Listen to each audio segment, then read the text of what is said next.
Hi, this is David Saville. Now, do you work in the city or do you have a very high pressure job? If so, the chances of you having a nervous breakdown are higher than they've ever been.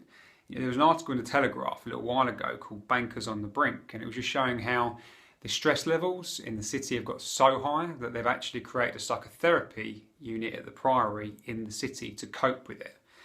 Think about it for a moment. You're going to your job and it's that bad that it's called making you have to seek psychotherapy. You'll get your stress levels, your anxiety levels, your depression levels are so high that you need psychotherapy just for going to work. Crazy, and it doesn't need to be that way. Now, I had a personal experience of this last year with a guy that I met. He worked at a merchant bank and he worked long hours, he was on very good money, but he felt trapped because he hated his job. He didn't enjoy his job at all. When he came home in the evening, he was shattered. His kids were already in bed and he didn't really want to do much talking. He just wanted to shut down, watch a bit of telly and go to sleep. And so during the week, he didn't really have much connection with his family. At the weekends, he would, but he couldn't switch off. It was still buzzing through his head. He'd normally have some work to do at home anyway. But apart from that, he's just got the constant pressure, there. It never leaves him. So that money, which seemed like a lot, was buying his entire life. It was buying his time with his family. It was buying his quiet time. He was buying his peace of mind, buying his health and his future.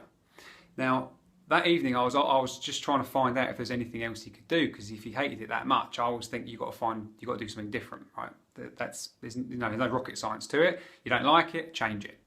But I was offering him different alternatives and he wasn't really receptive, because in his mind, he had a 5-year plan and in 5 years he'd be able to leave.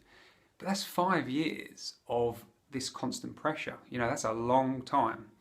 But, I wasn't really in a position to push it any further, so I left it there. Found out a few weeks later that he'd actually been signed off work by having a nervous breakdown. Now, I don't know what that meant for him, a nervous breakdown, but it essentially meant he couldn't work and he was signed off. And the thought of him going back to that job, who knows what will happen there. But the thing is, it never needed to come to that.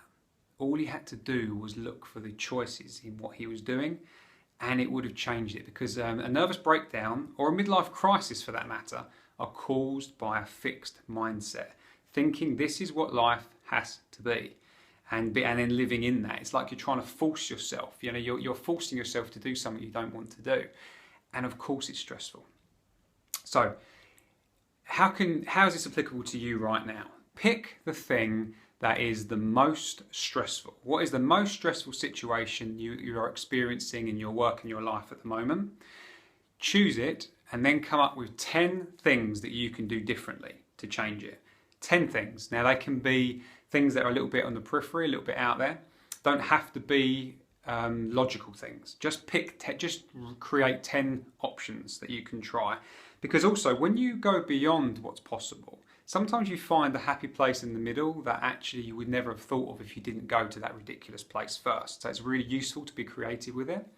The other thing it does, when you're being creative, it's impossible to be stressed and creative at the same time. They're two different parts of the brain. So this changes your stress reaction just by doing this exercise. And also, when you create options, you're no longer living in that fixed mindset. So the thing that could cause a breakdown no longer exists. So create that choice for yourself. So what's the exercise? What is the single most stressful situation that you're living through at the moment? What are 10 things you can do to change it? Now, I'd love to know your results of doing that. So post it in the comments here, or you can message me directly. Now, you can also message me directly if you'd love to explore your own options a bit deeper. I don't know if I'd offer you coaching or would go to that level, because we haven't even connected yet. But I can say that I will help you dig deeper and start to see things differently. That would be my commitment to you if you message me. My email address is david@davidsaville.co.uk, and if you do that, I can't wait to explore with you. Take care for now.